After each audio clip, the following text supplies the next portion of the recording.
Shalom Bapak Ibu Saudara Jemaat Tuhan. Bersyukur karena sore hari ini kembali kita bisa diberi kesempatan untuk datang beribadah, memuji dan memuliakan nama Tuhan. Mari siapkan hati kita untuk kita mau tinggikan Tuhan. Karena Tuhan kita adalah Tuhan yang luar biasa, kasih setianya tetap untuk selama-lamanya. Mari kita berdoa. Kami bersyukur Tuhan, Engkau baik dalam hidup kami. Engkau masih menyertai kami sampai saat ini. Kami tahu bahwa pemeliharaanmu itu sempurna bagi setiap kami. Umat-Mu, jemaat Tuhan, dimanapun mereka berada, mereka boleh mengalami kasih Tuhan yang luar biasa. Kekuatan kesehatan yang dari Engkau melimpah dalam hidup kami. Kalaupun saat ini kami dalam keadaan yang sakit dan lemah, kami percaya bahwa kuasa-Mu sanggup memulihkan, kuasa pujian sanggup membangkitkan kami, bahkan firman-Mu Tuhan itu berkuasa untuk memulihkan setiap kami. Nyatakan kuasa-Mu di tengah ibadah kami. Kami siap meninggikan Engkau. Terpujilah nama-Mu Tuhan. Dalam nama Yesus. Haleluya. Amin. Yes God.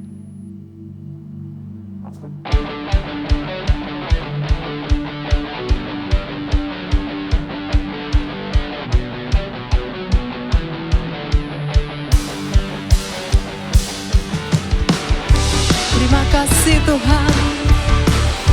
Kami bersyukur buat kesetiaan-Mu dalam hidup kami Tuhan.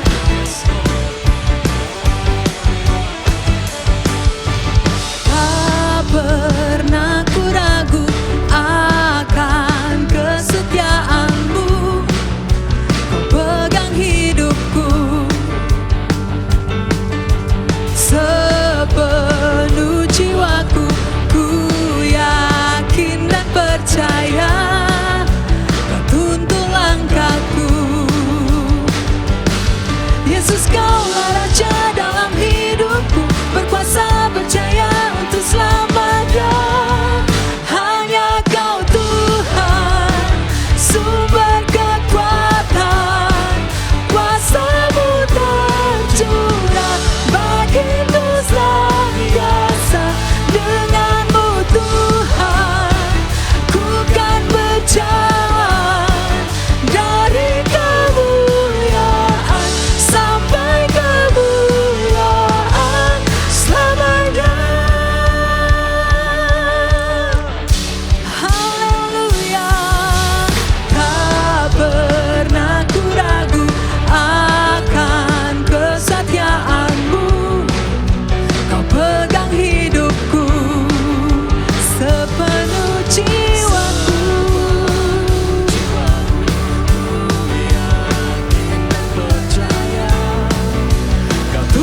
Langkahku, serukan bersama. Yesus, Kaulah Raja dalam hidupku, berkuasa percaya untuk selamanya. Hanya Kau Tuhan, sumber kekuatan, kuasa-Mu tercurah bagiku senantiasa. Dengan-Mu Tuhan, ku kan berjalan dari kemuliaan sampai kemuliaan selamanya. Oh, oh, oh. Tak pernah ku ragu akan kesetiaan-Mu. Dia yang pegang hidupmu. Amin. Sepenuh jiwaku ku yakin dan percaya Kau tuntun langkahku. Namanya Yesus, berkuasa percaya untuk selamanya. Hanya Kau Tuhan, sumber kekuatan, kuasa-Mu tercurah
Tercurah bagi setiap kami umat-Mu. Kami alami kuasa Tuhan lebih lagi. Karena Tuhan kami yang kami sembah adalah Tuhan yang ajaib. Kasih setianya luar biasa dalam hidup kami. Terima kasih Tuhan, terima kasih Yesus.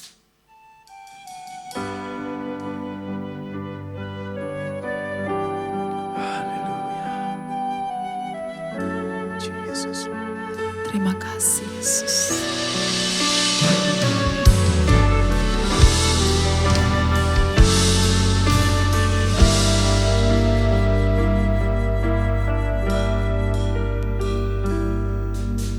Sungguh besar setiamu, Kau nyatakan bagiku. Kau Bapa yang selalu mengerti isi hatiku. Kemuliaan-Mu Kau janjikan, aku tetap percaya. Ku percaya janji-Mu ajaib terukir dalam kehidupanku.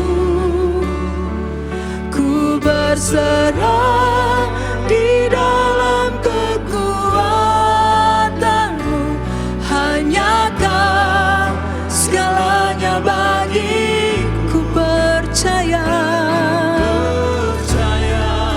janji-Mu ajaib terukir dalam kehidupanku. Ku berserah di dalam kekuatan-Mu. Ku percaya.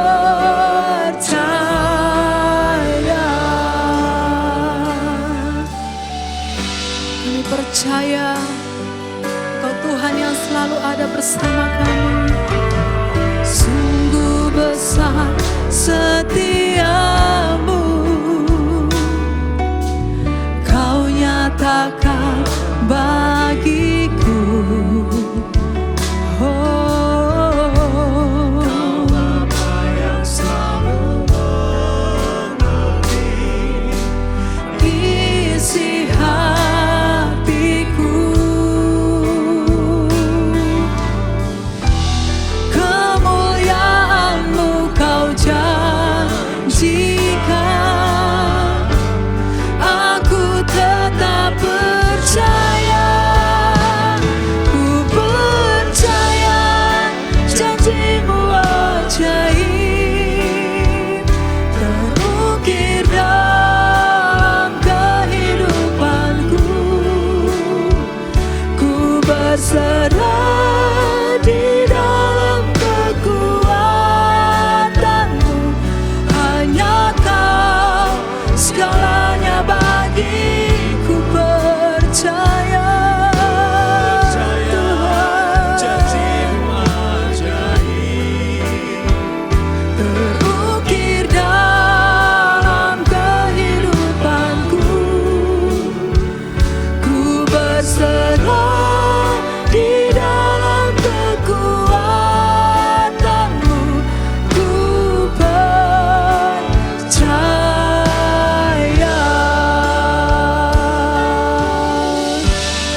Sungguh kami percaya kesetiaan-Mu Tuhan. Sungguh besar setiamu, Kau nyatakan bagiku. Kau Bapa yang selalu mengerti. Terima kasih Bapa. Oh, kami percaya kemuliaan-Mu Kau janjikan bagi orang yang percaya.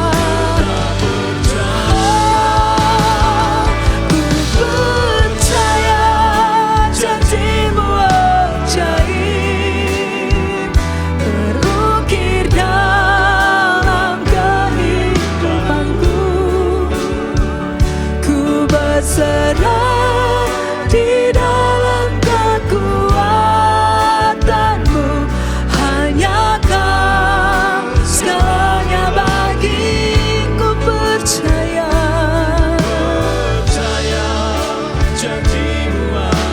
Janjimu sungguh ajaib. Oh, di dalam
kekuatan-Mu. Kami alami kuasa keajaiban-Mu. Dan kami tidak berhenti sampai di sini Tuhan. Karena Engkau masih terus bekerja untuk menyatakan kuasa-Mu lebih lagi. Sebab itu kami percaya kepadamu. Hati kami percaya kepadamu Tuhan. Terima kasih. Hatiku percaya. Katakan hatiku percaya. Hatiku percaya. Hatiku percaya. Hatiku percaya.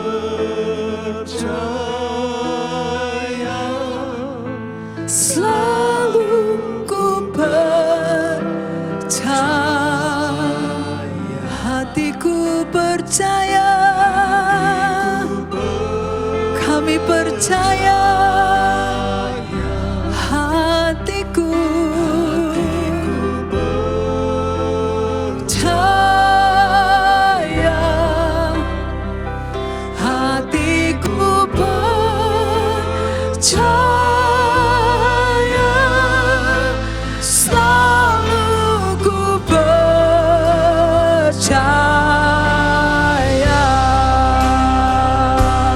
Serukan bersama, hatiku percaya. Percaya hatiku. Oh, kami percaya. Hatiku percaya. Selalu ku percaya.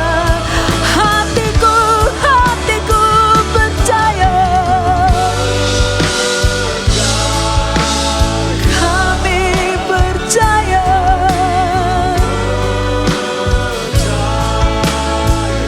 Hatiku percaya. Selalu sekali lagi. Oh, hatiku percaya. Percaya. Hatiku percaya.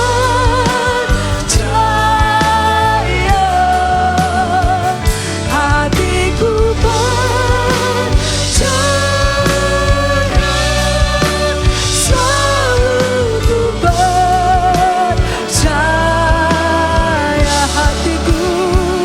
Hatiku percaya. Selalu ku percaya. Oh, hatiku percaya.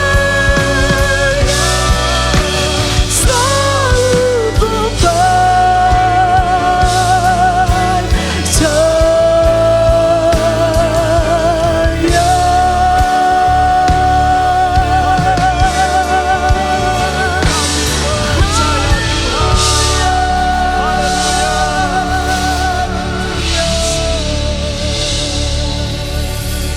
Terima kasih Bapa. Kami percaya rencana-Mu adalah rencana agung. Amin. Rencana yang mulia. Amin. Dan kami percaya setiap orang yang ditebus oleh Engkau berharga di mata-Mu. Dan Kau mau menjadikan kami supaya kami berfungsi dengan baik. Tuhan, tolong buka mata rohani kami. Supaya kami jangan merasa bahwa kami tidak dapat melakukan perkara-perkara yang besar untuk Tuhan. Kami percaya kuasa-Mu. Karena Roh-Mu yang kudus Engkau berikan pada kami. Memampukan kami. Amin. Memampukan kami. Amin. Melakukan hal-hal di luar akal kami. Murnikan diri kami. Terima kasih. Dalam nama-Mu Tuhan Yesus, kami panjatkan segala doa kami ini. Haleluya. Amin. Shalom teman-teman semua. Puji nama Tuhan. kita perlu terus dimurnikan. Ya memang setiap manusia itu punya daging. Dan daging inilah kadang-kadang yang ingin menguasai rencana Allah. Allah memberikan kita Roh Kudus. Karena itu Alkitab mengatakan Roh Kudus dan kita daging itu sering bertentangan. Allah ingin supaya kita prioritaskan tujuan Allah. Tapi daging kita ingin nimbrung, ingin memprioritaskan tujuan kita. Dan inilah yang dimiliki oleh setiap manusia. Yang digambarkan dalam kehidupan seorang yaitu Yakob. Ya, Yakob adalah cucu daripada Abraham yang memang harus terus lebih panjang cerita Yakob daripada Abraham, Ishak, karena Allah ingin melakukan sesuatu yang begitu panjang, ya. Kita sudah terangkan dalam kehidupan Abraham perlu diintervensi oleh Tuhan. Kenapa?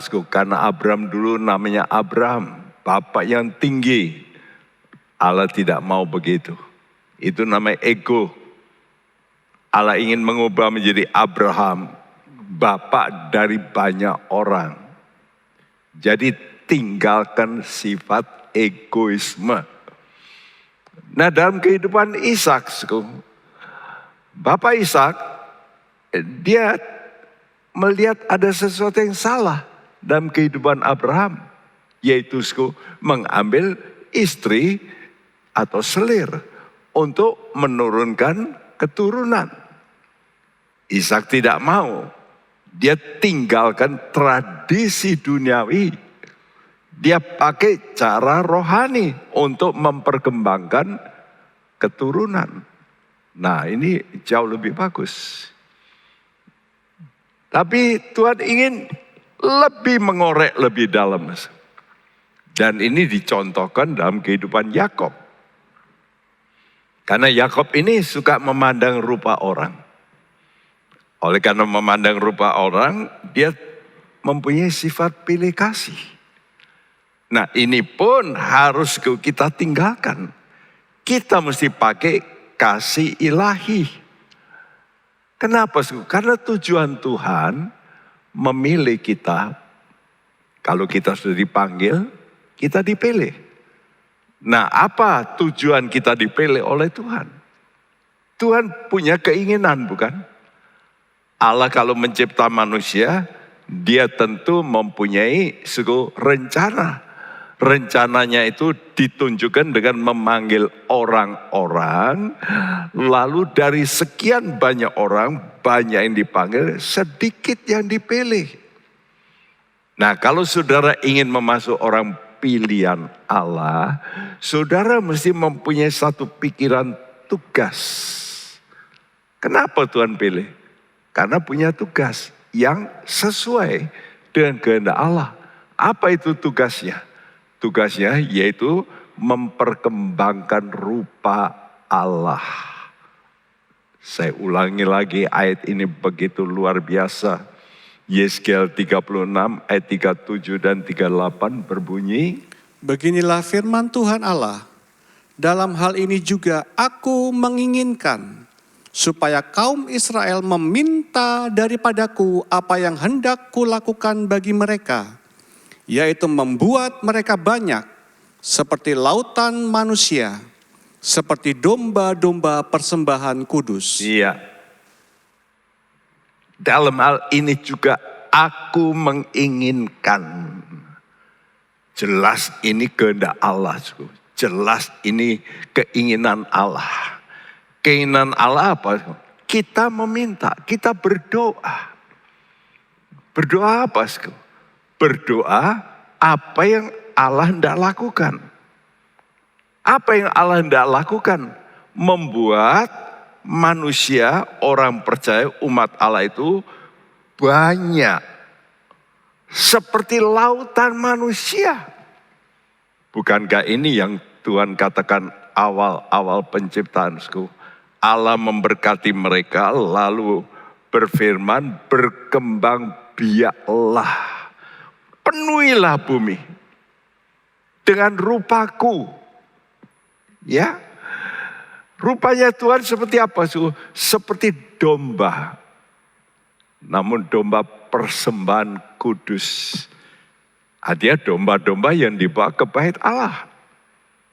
Nah, itulah jiwa-jiwa yang harus kita buat supaya mereka ini bisa menjadi kudus.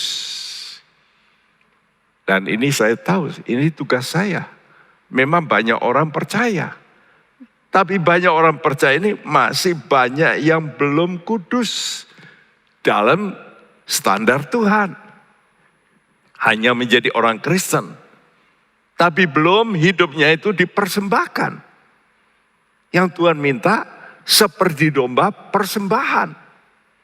Jadi hidup ini betul-betul dipersembahkan kepada Allah yang Maha Kudus. Jadi setiap kita, baik penginjil, baik guru yang ingin mengupgrade, mengajar supaya makin sesuai dengan rencana Allah, itu semua mempunyai tugasku membiakkan. Kalau penginjil itu orang-orang yang dipanggil itu supaya banyak. Tapi kita melihat guru dan gembala punya tugas, rasul juga, nabi itu lebih lanjut, supaya mereka ini bisa betul-betul kudus. Karena itu betapa pentingnya pendalaman Alkitab. Karena yang menguduskan kita bukan pendeta, tapi firman dan Roh Kudus. Karena itu penting sekali. Nah, tugas utama Abraham, Ishak, Yakub jelas menjadi bangsa pilihan yang besar. Ya. Dan itu digambarkan sebagai bangsa Israel dulu. Tapi sayang bukan, bangsa Israel jatuh dalam dosa. Oleh karena itu Allah lalu juga membuka babak baru untuk semua orang, bukan hanya orang Yahudi yang mula-mula ini Allah targetkan betul-betul menjadi benih Abraham. Betul-betul menurut Abraham, tapi mereka tidak menurut Abraham. Nah, siapa itu bangsa Israel yang benar, yang mempercayai? Yang disebut Allah Abraham, Allah Ishak, Allah Yakub. 3 kali kata-kata ini diucapkan dalam kitab Keluaran. Ini untuk bangsa. Ya, waktu itu Musa berkata, bagaimana dia dipanggil oleh Allah Abraham, Allah Ishak, Allah Yakub. Benar-benar Allah dari pribadi-pribadi. Tapi mau dijadikan satu. Tapi harus mengalami proses. Bukan hanya proses yang dialami Abraham. Tapi juga proses yang dialami oleh Ishak. Juga proses yang dialami oleh Yakub. Jadi kita ini harus mengalami apa yang diproseskan Tuhan pada Abraham. Kita harus alami. Apa yang diproseskan Allah kepada Ishak harus kita alami. Apa yang diproseskan Allah kepada Yakub harus kita alami. Karena itu banyak orang dipanggil. Tapi sedikit yang dipilih. Mengapa? Karena banyak orang dipanggil untuk hidup kudus. Namun sedikit yang mau tetap hidup kudus. Karena orang yang dipilih itu orang yang mau dan tetap kudus. Jadi kalau saudara menjadi orang Kristen lalu hidupmu ngawur, misalnya jatuh dalam dosa, dalam Persinahan, dalam persinahan dengan dunia, uang, sama saja itu juga bersinah. Maka Tuhan kata, no, saya nggak mau. Karena itu dibutuhkan pengajaran yang betul-betul makanan keras.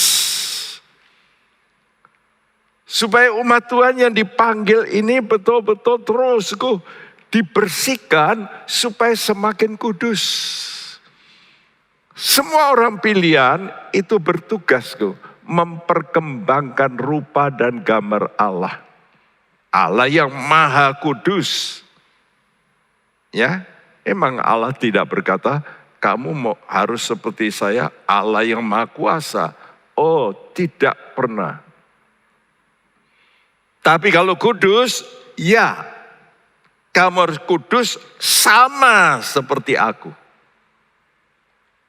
Nah, jadi ada atribut Allah yang ingin dilimpahkan full, penuh. Tapi ada atribut Allah yang dia pegang.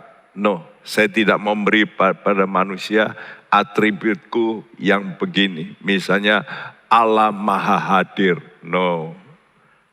Allah Maha Kuasa tidak diberikan pada manusia. Tapi kudus, ya. Jadi kita diminta supaya benar-benar semakin sempurna dalam kekudusan. Mungkin kita sudah kudus, tapi marilah kita beranjak lebih kudus lagi.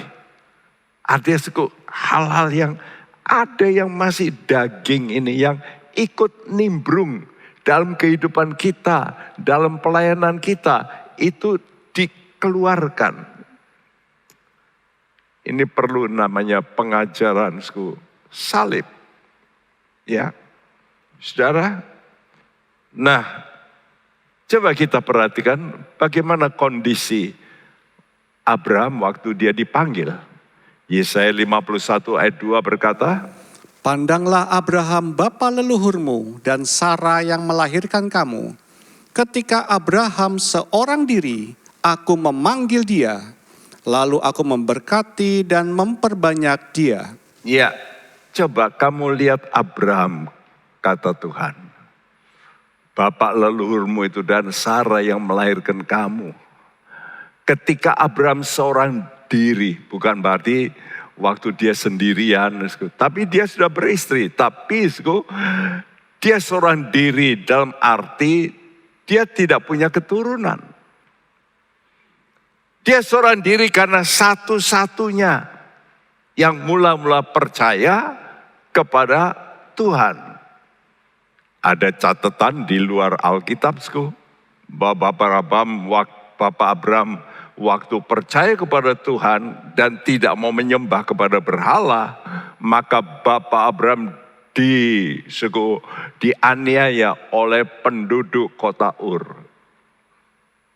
Dan dia pernah dibakar, itu cerita. Ya, tidak ada di Alkitab. Tapi itu menurut tradisi, saya baca, jadi Bapak Abraham dulu juga mengalami aniaya. Ya, saudara, tapi lalu dia melihat kemuliaan Tuhan. Dan Tuhan kata, yuk ikut.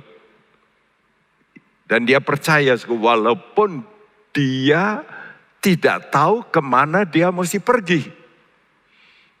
Oleh karena percayanya itu, maka Bapak Abraham diberkati. Aku memberkati. Ini penting. Betapa saudara penting menerima berkat Tuhan. Kenapa? Karena berkat itu yang membuat engkau bisa mengentaskan tugasmu. Memberkati dan memperbanyak. Nah, kalau memperbanyak, Abraham gak bisa. Kenapa? Istrinya mandul.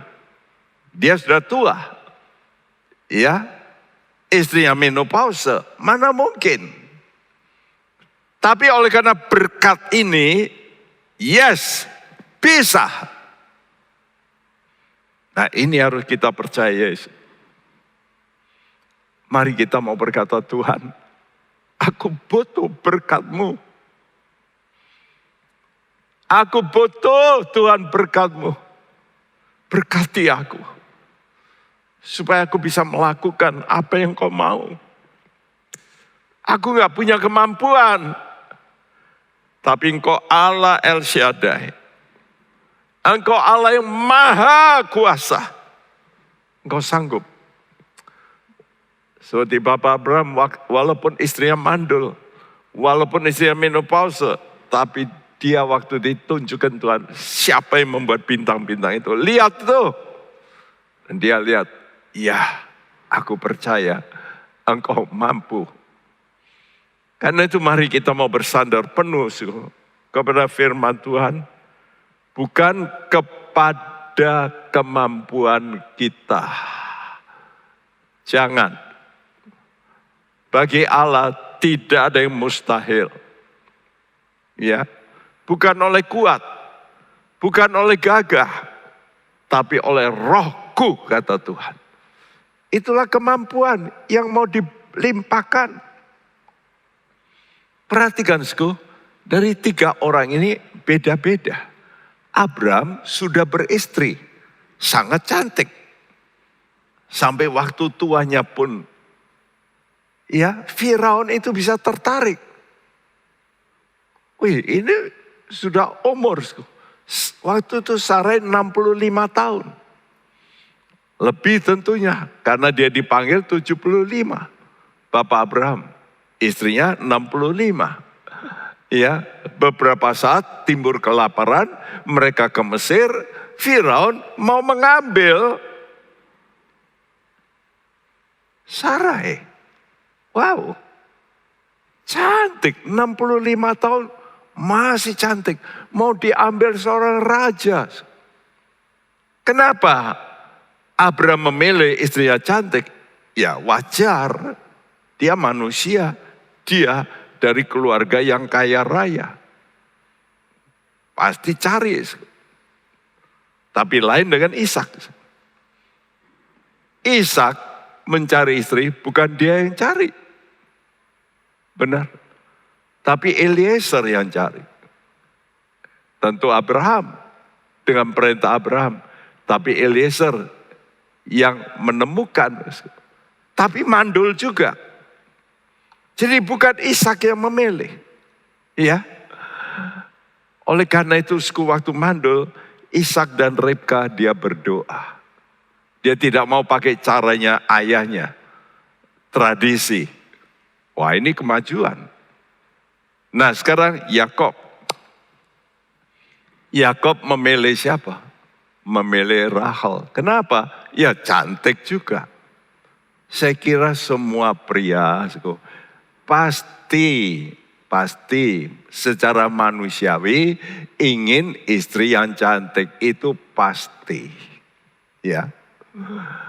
Tapi sayang, Rahel mandul juga. Tapi kenapa mandul? Ada sebabnya, di sini beda. Kalau Abraham dulu dia memilih istri, dia nggak tahu kalau mandul. Ishak dia menerima istri, dia nggak tahu kalau mandul. Tapi kalau Yakob, dia memilih kenapa? Karena melihat cantik, dia pilih. Ya, tapi justru ini yang Tuhan nggak mau. Kejadian 29 ayat 31 berkata, ketika Tuhan melihat bahwa Lea tidak dicintai, dibukanyalah kandungannya, tetapi Rahel mandul. Iya, perhatikan kata-kata ini dengan baik.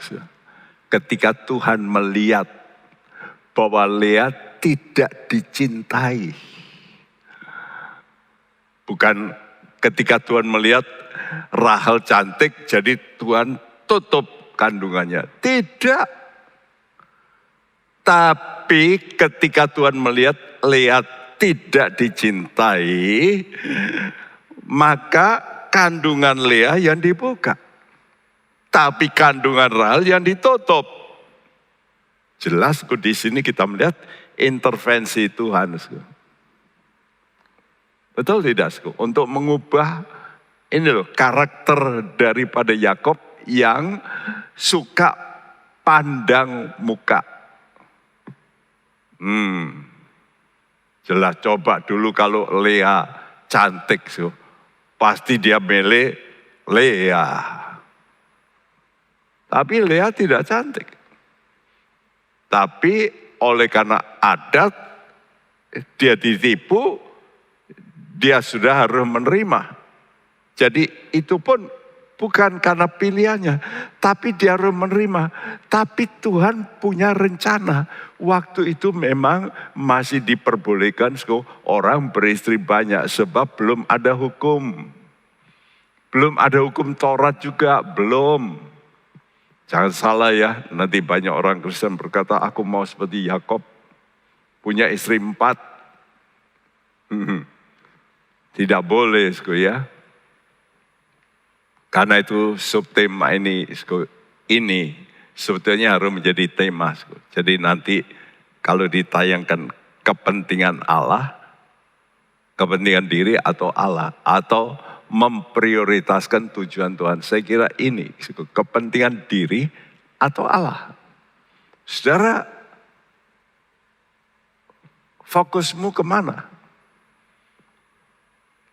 Untuk hidup Yakob ini, tujuan khotbah dari hidup Yakob ini yaitu kita menuju kepada iman yang murni. Iman murni itu imannya Yesus. Kalau imannya Yesus, maka bukan kepentingan diri, tapi utamakan kepentingan Allah daripada kepentingan diri sendiri. Pertanyaannya, apakah salah toh Yakob memilih Rahel? Tentu tidak. Tuhan ngerti. Tidak salah. Apa salahnya? Salah karena tidak mencintai Lea. Itu salahnya. Ya. Jadi zaman itu kan boleh istri banyak. Ya. Dan Tuhan memang bermaksud tujuannya memperkembangkan. Yaitu izin Tuhan. Jadi masa-masa dispensasi ada izin Tuhan khusus. Ya.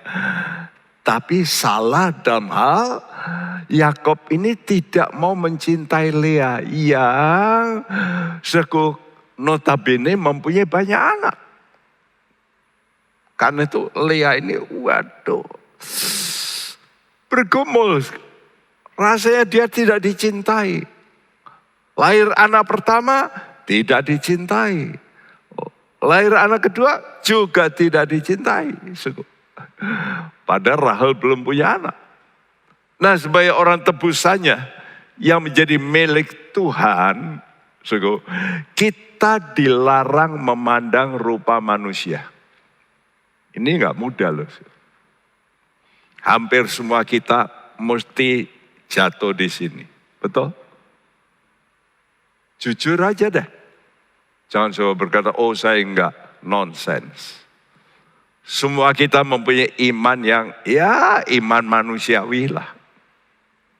Iman yang memandang rupa. Ya. Pendeta, oh iya sama. Sama. Ya.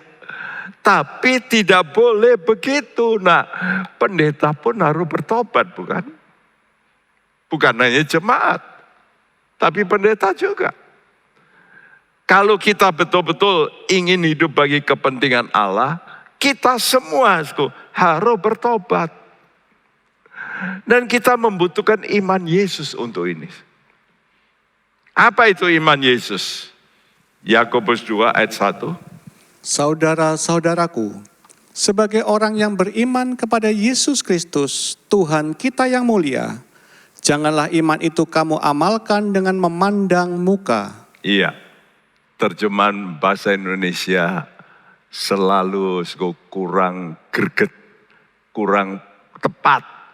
Mungkin karena merasa, Orang Jawa bilang gede rumongso kalau ditulis iman Yesus.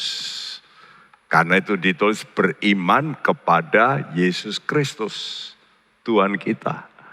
Padahal bukan begitu sebenarnya. Dari Modern King James berkata, my brothers, do not have the faith of our Lord Christ. Jangan punya iman dari Tuhan Kristus, Tuhan dari kemuliaan, dengan memandang rupa muka orang. Jangan. Nah, jelas. Jadi saya terjemahkan dalam bahasa Indonesia berbunyi, saudara-saudaraku, janganlah memiliki iman Kristus Tuhan kita, Tuhan yang mulia dengan memandang muka. Halo, apakah kita sudah bisa ini? Saya kira masih belum, betul nggak? Jangan coba, oh enggak, saya imanku, kita mesti akuilah dengan jujur. Kita ini masih belum mencapai kesempurnaan iman yang murni. Apalagi orang itu sudah banyak memberikan sesuatu pada saudara. Pasti imanmu ke situ. Walaupun dia tidak memperbanyak umat Tuhan. Ya, memperbanyak umat Tuhan tapi miskin. Engkau kadang-kadang sepelekan. Ini fakta loh. Ya. Nah, dikatakan iman, kenapa dikatakan iman Kristus Tuhan? Bukan iman Yesus, tapi iman Kristus Tuhan kita. Tuhan yang mulia. Sebab mereka yang mempunyai iman demikian mesti percaya lebih dulu. Yesus yang mati, namun kemudian, karena itu saya tulis dan, nah ini penting. Mesti percaya Yesus yang bangkit dan naik ke sorga, yang duduk di sebelah kanan Bapa, sehingga dikatakan Kristus. Karena kata Kristus itu yang diurapi menjadi apa? Raja. Kapan Yesus menjadi raja? Bukan di bumi. Waktu dia bangkit, naik ke sorga, ya, dimuliakan Bapa. Nah, itulah saat dia berkuasa sebagai raja yang mulia. Walaupun belum nyata di bumi, tapi di sorga sudah, posisi itu sudah dia raih. Jadi kita mesti mempunyai iman Kristus Yesus Tuhan kita, Tuhan yang mulia. Ya, yaitu kalau kita mau belajar mentaati perintah Tuhan, jangan melihat rupa orang. Ya, saya banyak ditegur Tuhan dalam hal ini. Ya, dan saya belajar untuk memperhatikan orang-orang yang bukan hebat, tapi orang-orang yang benar-benar bisa memperkembangkan umat Tuhan. Jadi ini adalah iman hasil pengurapan Roh Kudus. Roh Kristus yang membawa gereja pada kemuliaan kekal. Nanti dalam langit dan bumi yang baru. Kita nanti akan masuk ke sana. Dalam langit dan bumi yang baru. Tadi pagi saya menerima WA dari seorang jemaat kita yang waktu mengikuti acara dari suatu kebaktian, setelah dia terus mengalami mujizat, dia lebih dulu sakit COVID dulu, dia sudah down, lalu kita doakan dan saya doakan secara khusus pemuda masih lalu sembuh. Dan dia haus akan Tuhan. Dan waktu dia menonton satu acara, dia kepenuhan Roh Kudus. Ya, kuasa Tuhan menguasai lidahnya. Dia mulai berbahasa roh. Nah, sejak itu dia berkata, hanya beberapa hari Dalam bulan ini, dia berkata, kok lain ya Pak Bekti? Saya baca Alkitab sekarang kok lebih ngerti. Loh iya, itu Roh Kudus adalah guru utama. Dia yang mengajar kamu. Sebab itu ini peringatan bagi kita para pemimpin. Khususnya pendeta seperti saya. Ketua kelompok sel. Para leader di gereja. Yang kadang-kadang cuma ingin jadi leader aja. Tapi tidak membiarkan. Pemuji, pemusik, ini kan juga leader.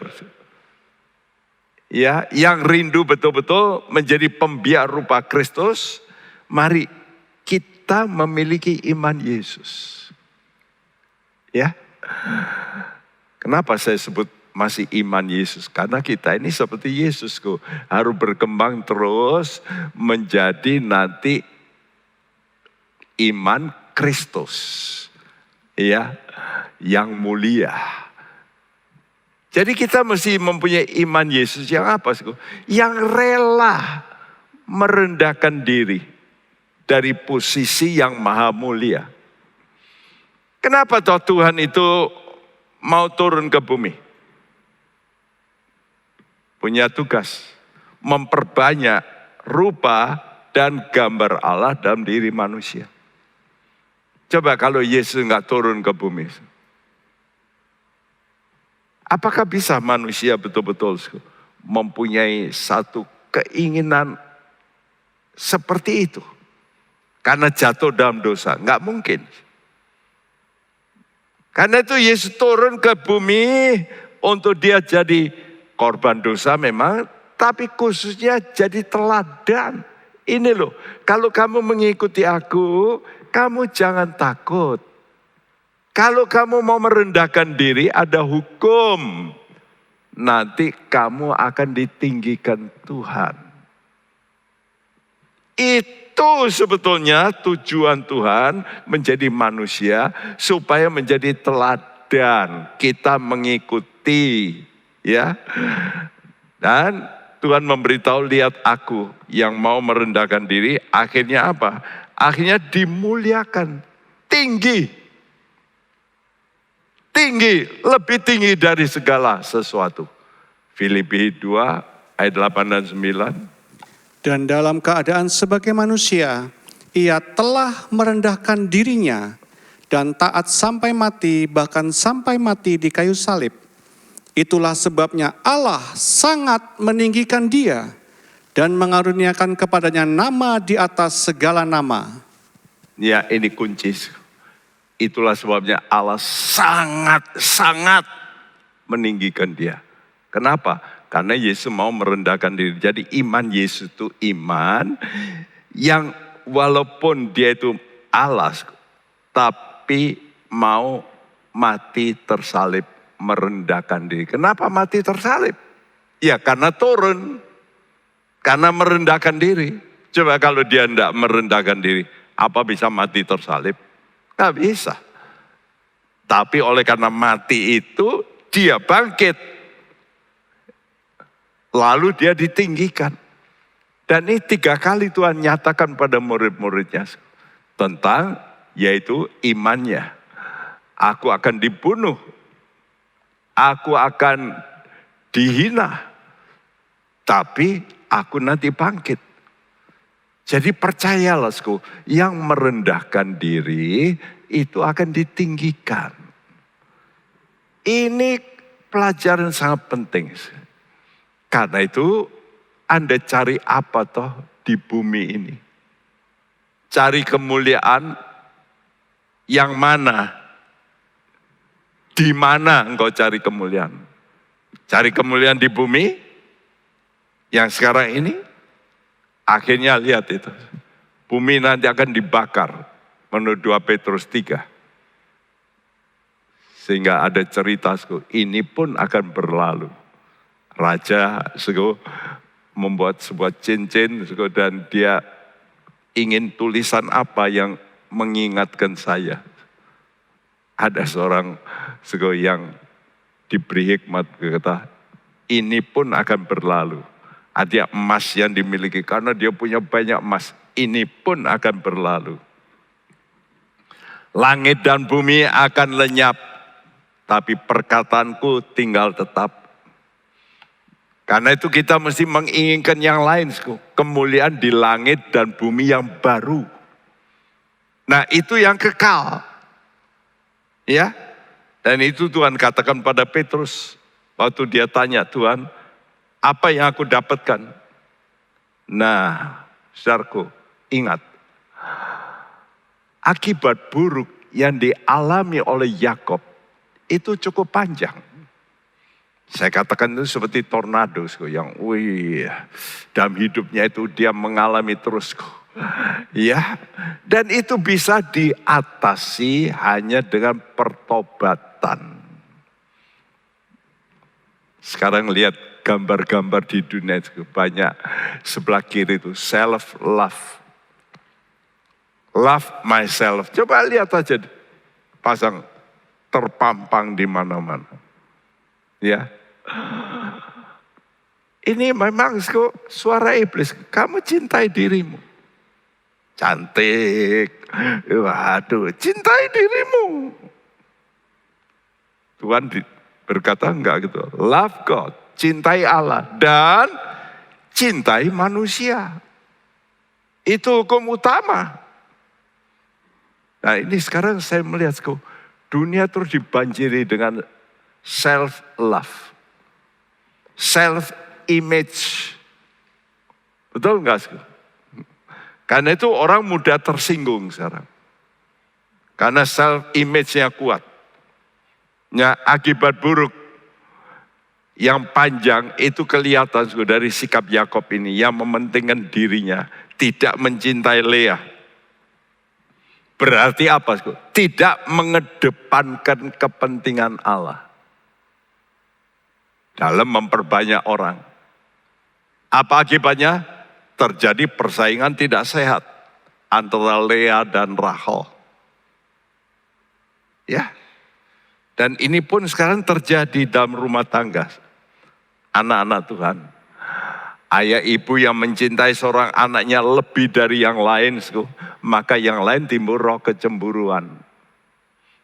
Ya, kenapa? Karena yang satu lebih hebat sekolahnya. Waduh, dicintai. Yang lain tidak. Ini ternyata dalam hidup daripada Ishak dan Ribka mengakibatkan karena ibunya mencintai Yakob lebih, ayahnya mencintai Esau. Ada kepentingan masing-masing. Sehingga Esau dan Yakob bentrok. Dan ini terjadi juga dalam gereja. Kelompok ini, kelompok itu.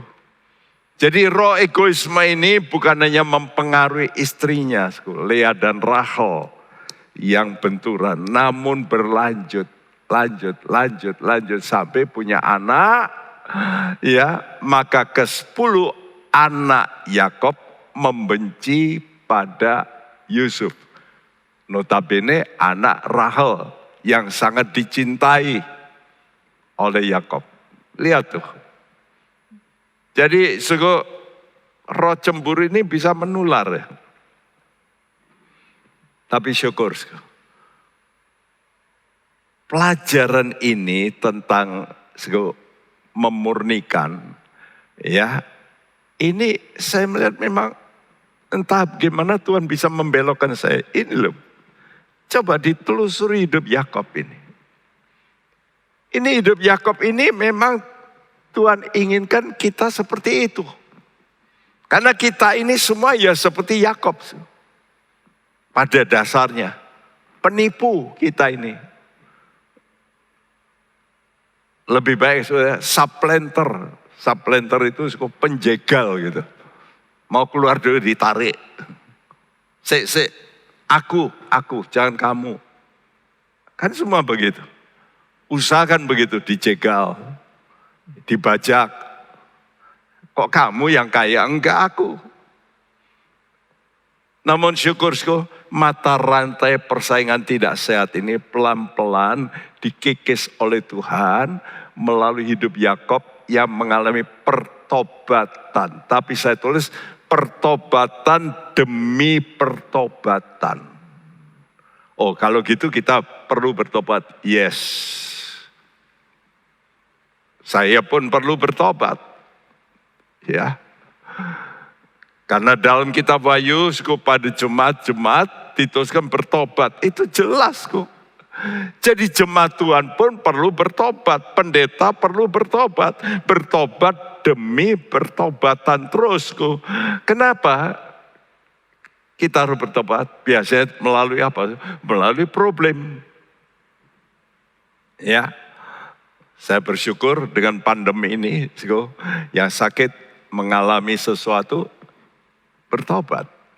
Nah, jadi percobaan yang dialami masalah ada sisi positif. Memurnikan iman. Seperti surat Yakobus pasal 1. Ya. Kamu harus respons gembira kalau kamu menerima pencobaan.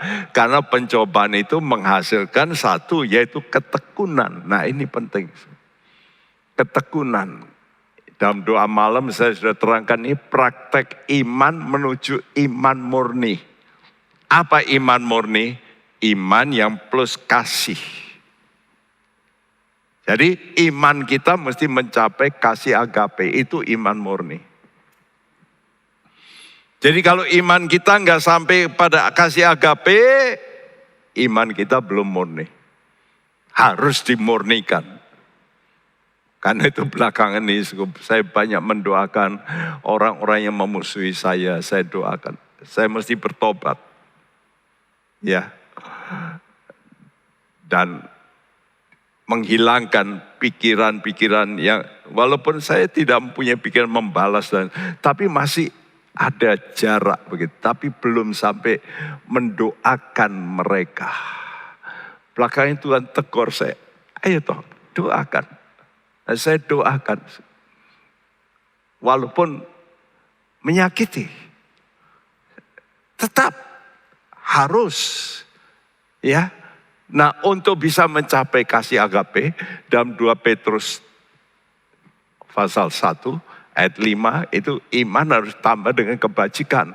Kebajikan tambah dengan pengetahuan. Pengetahuan harus tambah penguasaan diri. Penguasaan diri harus tambah ketekunan. Ketekunan tambah kesalehan. Kesalehan tambah kasih persaudaraan. Baru bisa kasih agape. Ini iman murni. Jadi jangan cukup berkata, oh saya percaya Yesus, selesai. No. Karena itu iman kita harus langkah awal ini disertai perbuatan kebajikan. Ini holiness yang betul. Menuju imannya Yesus, kita mesti berbuat kebajikan. Karena itu utamakan kerajinan dan kejujuran. Ya, kalau saudara mau ketemu nanti dengan raja, ini kata Tuhan, Amsal 22 ayat 29. Pernahkah engkau melihat orang yang cakap dalam pekerjaannya? Di hadapan raja-raja ia akan berdiri, bukan di hadapan orang-orang yang hina. Pernahkah engkau melihat orang-orang yang mahir dalam pekerjaannya? Nanti di hadapan raja, ia akan berdiri. Nah, karena itu sudah mesti mahir dalam pekerjaan. Gimana mahir itu? Kalau sudah kerjakan dengan tekun, betul enggak? Rajin bekerja secara jasmani. Karena saya sudah katakan dalam 1 Korintus 15, yang lebih dulu datang itu yang jasmani. Enggak mungkin yang rohani. Karena itu kalau kita enggak rajin dalam hal jasmani, mana mungkin bisa yang rohani? Kalau kamu nggak bisa bersihan dalam yang jasmani, bagaimana bisa yang rohani? Nggak mungkin juga. Pakaiannya jorok, rumahnya berbau, gitu juga mana bisa. Karena itu jasmani lebih dulu. Ya, Jadi Yakub ini walaupun ditipu dalam pernikahan, dia tidak kata, wah kamu nipu aku ya mertua, aku juga mau nipu kamu. Kambing-kambingmu tak kasih racun supaya mati. Saya berkata, enggak tahu mati, kan bisa. Tapi tidak, Yakub justru berbuat kebajikan. Kejadian 30 ayat 25 sampai 26. Setelah Rahel melahirkan Yusuf, berkatalah Yakub kepada Laban, izinkanlah aku pergi supaya aku pulang ke tempat kelahiranku dan ke negeriku. Berikanlah istri-istriku dan anak-anakku yang menjadi upahku selama aku bekerja padamu, supaya aku pulang. Sebab engkau tahu betapa keras aku bekerja padamu. Iya, waktu menikah pertama, dia ditipu, dia lalu harus kerja lagi, 7 tahun lagi, 14 tahun. Ya, jadi betapa keras aku bekerja untuk siapa? Padamu. Ini bukan untuk dia loh, enggak lah. Ya, selama itu dia hanya dikasih upah, ya, makan dan sebagainya. Tapi bukan harta, bukan. Dia kerja keras untuk mertuanya. Jadi perhatikan, kerajinan tanpa kejujuran bukan kebajikan. Yang Tuhan minta apa? Kebajikan, betul? Kebajikan itu menguntungkan bagi penerimanya. Banyak orang rajin, tapi lalu korupsi. Banyak. Rajin datang pagi-pagi untuk apa? Untuk mengambil. Rajin bikin bon palsu. Rajin. Tapi tidak menguntungkan. Kejadian 30 ayat 29 sampai 30. Sahut Yakub kepadanya, engkau sendiri tahu bagaimana aku bekerja padamu dan bagaimana keadaan ternakmu dalam penjagaanku. Sebab harta milikmu tidak begitu banyak sebelum aku datang. Tetapi sekarang telah berkembang dengan sangat. Dan Tuhan telah memberkati engkau sejak aku berada di sini. Jadi bilakah dapat aku bekerja untuk rumah tanggaku sendiri? Perhatikan, selama ini dia bekerja bukan untuk dirinya, tapi untuk mertuanya. Ya, bagaimana keadaan ternakmu, ternaknya Laban dalam penjagaanku. Harta milikmu tidak begitu banyak sebelum aku datang. Sekarang telah berkembang dengan sangat. Tuhan telah memberkati engkau sejak aku di sini. Wah, ini contoh yang baik. Ya, ada orang juga ikut, misalnya ikut saya. Ini kan untuk Pak Bekti nanti. Ya udah. Saya dulu melayani di Jakarta, saya layani dengan full. Ya, ngecat, ngepel. Benar, ya, saya sudah lulus, sarjana, sudah kerja, tapi dikasih ruangan 3x5. Dan kalau Sabtu itu saya mesti ke sana, saya mesti bersihkan karena Minggu mau kebaktian. Debunya bukan main karena pinggir jalan raya, tebal sekali. Saya nyapu sendiri, saya ngepel sendiri. Sampai mereka lalu ada ibu yang melihat begitu, dia kata, Pak Bekti jangan, saya kirim pembantu saya. Nah sejak itu ada pembantu yang dia kirim. Iya, saudaraku, kita mesti belajar setia dengan haknya orang lain. Kalau sudah tidak mau setia dengan hak orang lain, bagaimana Allah bisa memberkati Anda?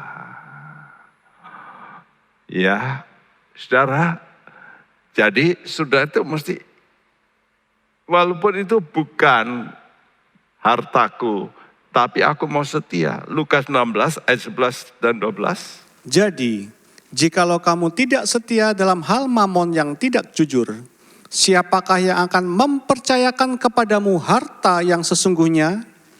Dan jikalau kamu tidak setia dalam harta orang lain, siapakah yang akan menyerahkan hartamu sendiri kepadamu?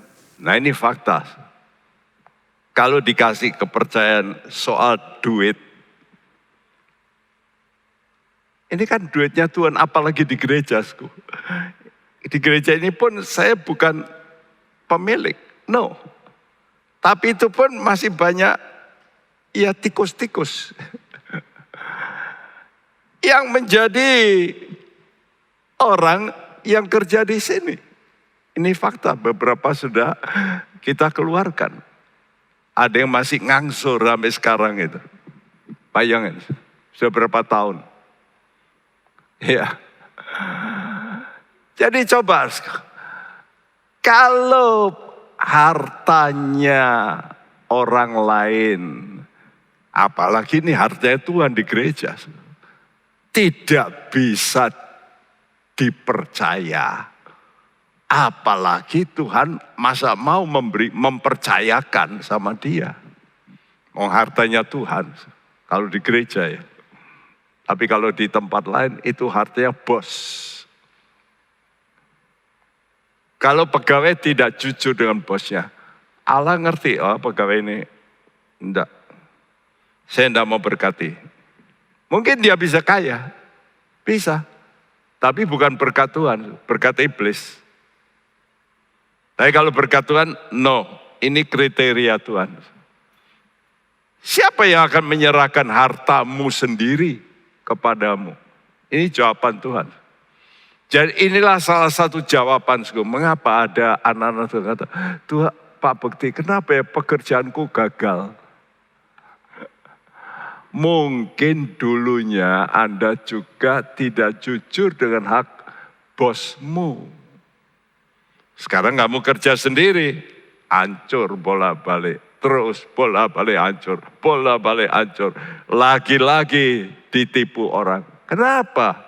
Ya mungkin dulu kamu juga tidak jujur.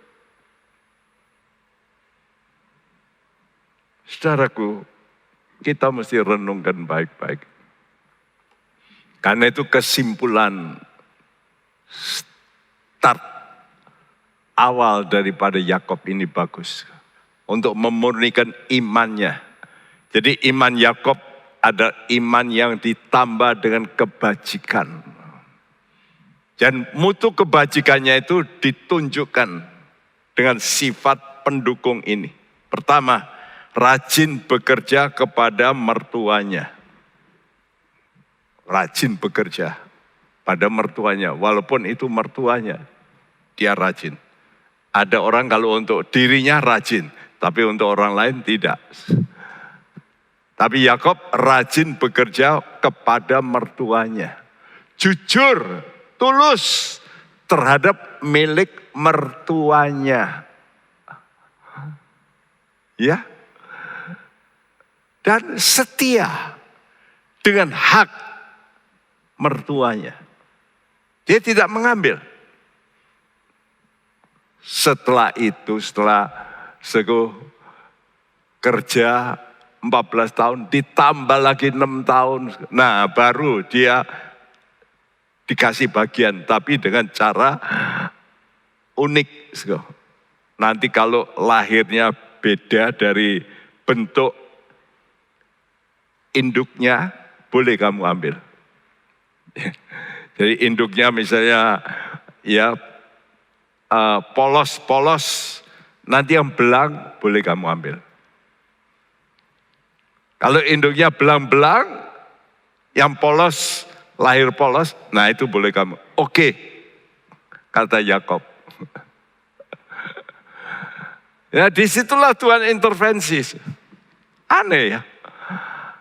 Dalam 6 tahun dia kerja, wih, justru yang beda ini dari induknya, biasanya kan mesti nurun ya. Kalau polos, induknya mana dipisahkan. Hanya yang polos dikasihkan pada Yakob. Keluar banyak belang-belang. Milik Yakob. Wah, saudara-saudara iparnya, wah, coba kita kasih yang belang-belang untuk dia pelihara. Ya, dikasih yang belang-belang. Munculnya apa? Polos-polos lebih banyak. Jengkel lagi. Lihat, kalau Tuhan bekerja itu dahsyat. Iman kita harus ditambah dengan kebajikan. Setialah dengan hak orang lain. Kalau engkau enggak setia dengan hak orang lain, bagaimana Allah bisa melihat engkau bisa diberkati oleh Allah? Enggak bisa. Kecuali oleh iblis bisa. Karena itu makin nakal, makin kaya. Bisa. Tapi setelah itu keluarganya hancur. Yes, itu kenyataan. Karena itu, mari kita mau betul-betul berubah. Mari kita bawa hidup kita sekarang ke tempat yang kudus dari Tuhan. Mari kita berkata, Tuhan, di mezbah-Mu yang kudus kuserahkan hidupku. Ku bawa hidupku sekarang ke tempat kudus-Mu, Tuhan. Di mezbah-Mu kuserahkan seluruh hidupku. Penuhi hatiku,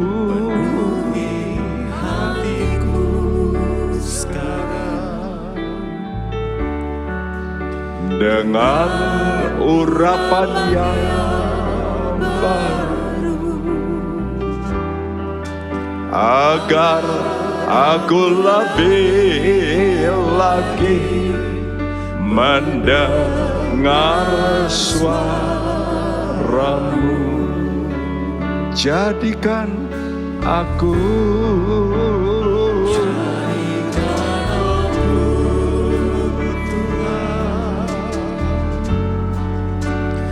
rumah doa-Mu,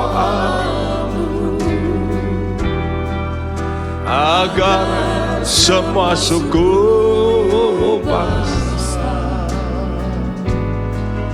datang menyembah-Mu. Oh, jadikan aku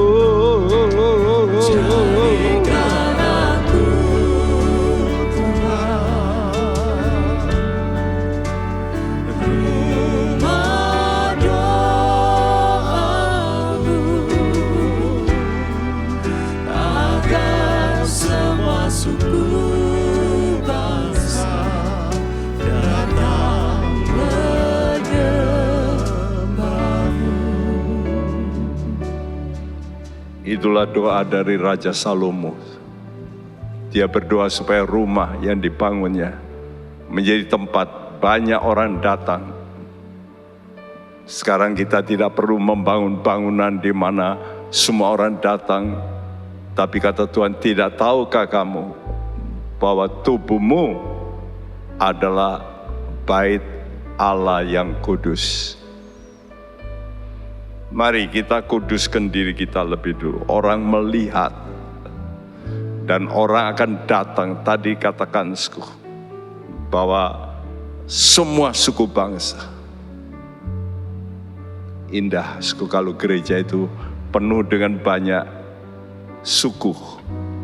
Tidak satu suku.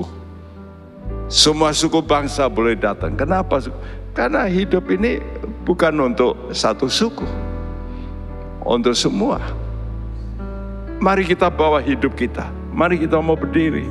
Nyanyikan dengan sungguh-sungguh. Ku bawa hidupku sekarang ke tempat kudus-Mu, Tuhan. Amin Tuhan. Di mezbahmu ku serahkan seluruh hidupku. Penuhi hatiku sekarang dengan urapan yang baru, agar aku lebih lagi mendengar suaramu. Oh, jadikan aku Tuhan, jadikan aku Tuhan, rumah doa, agar semua suku bangsa datang menyembahmu, ya Tuhan. Oh, jadikan aku Tuhan. Amin. Rumah doamu, agar semua suku bangsa, amin Tuhan, biar lebih banyak orang boleh datang menyembahmu, ya Tuhan. Jadikan aku,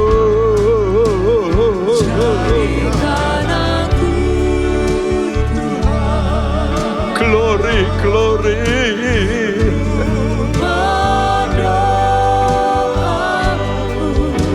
Oh yes Lord, yes Tuhan. Semua suku bangsa datang, datang, menyembahmu. Oh, jadikan aku, Jadikan aku glory, glory Tuhan.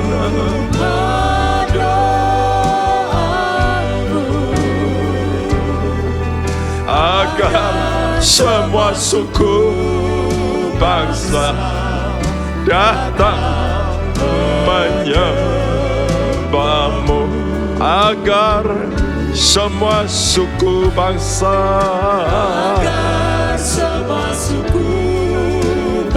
agar semua suku bangsa,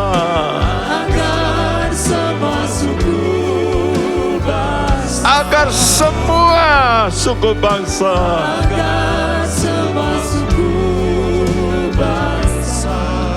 datang menyembahmu.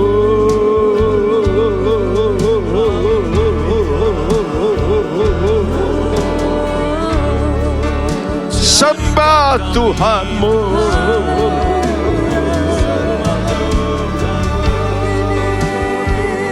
Oh Jesus ku,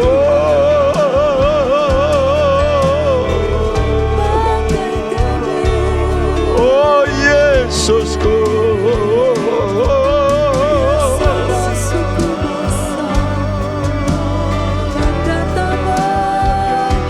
oh Yesus,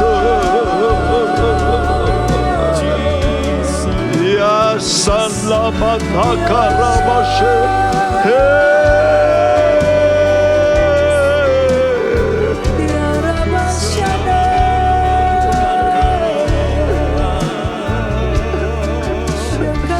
Ubah pikiran kami Tuhan, ubah sifat kedagingan kami Yesus. Mari Roh Kudus, telusuri dalam, dalam, dalam.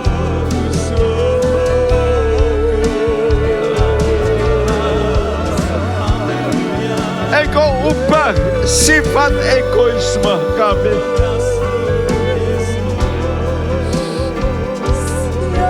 Oh Tuhan, ubah terus. Koyasanam akorese henalabasha.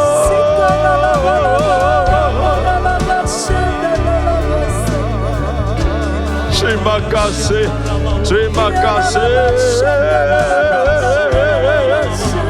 Biar rumah doamu menyala Tuhan, penuh api Roh Kudus.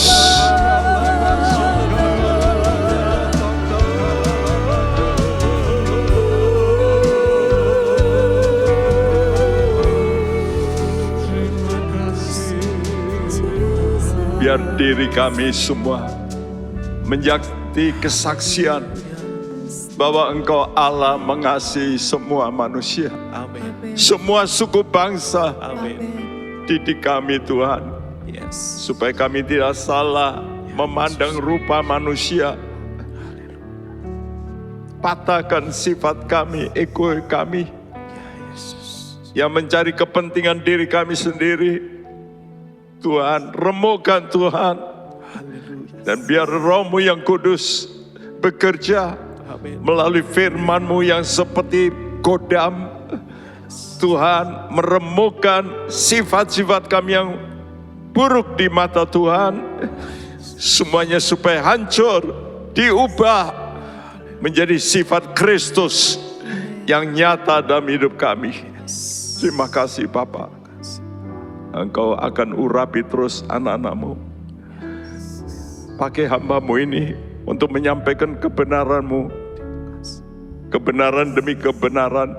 Seperti yang Engkau perintahkan, seluruh kebenaran, bukan sebagian kebenaran, tapi seluruh kebenaran Tuhan disampaikan.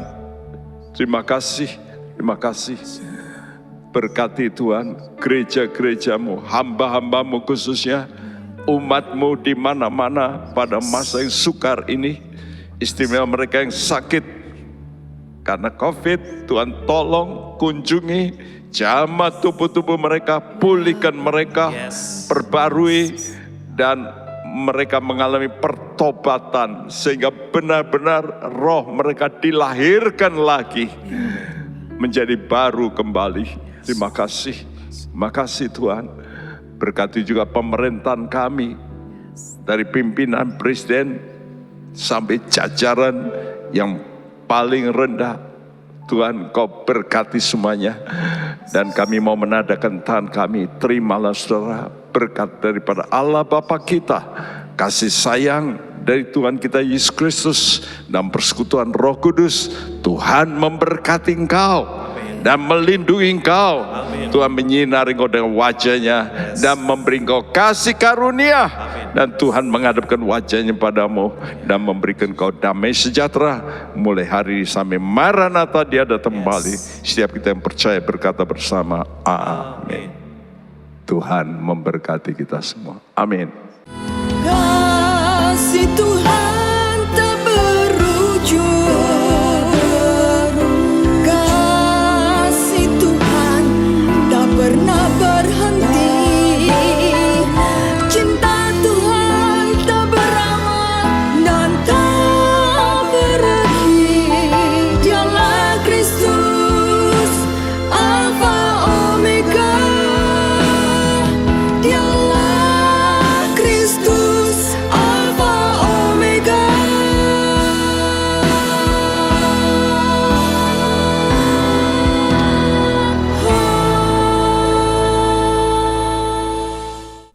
Hai Inspiration People, jangan lupa untuk mengikuti iGen Online Service setiap Sabtu jam 5 sore di YouTube channel Generasi Inspirasi. God bless. Hai Sobat Nambah, ikuti ibadah online Anak Nambah yang diadakan melalui Zoom. Khusus minggu ini, ibadah gabungan untuk kelas kecil dan kelas besar, jam 8:30 pagi. Yuk bersukacita dan mendengarkan firman Tuhan bersama. God bless you. Penyaluran kolekte maupun persembahan lainnya dapat dilakukan melalui transfer ke nomor rekening gereja dengan nomor 009 707 2071 atas nama Megawati dan Lee Irwande atau dengan scan QR code berikut ini. Bagi jemaat Tuhan yang rindu mendapatkan informasi seputar kegiatan gereja, renungan harian, dan lain-lain melalui WhatsApp gereja, Anda dapat mendaftar dengan cara ketik BC spasi on dan mengirimkan ke WA gereja dengan nomor 0815 7802 2000.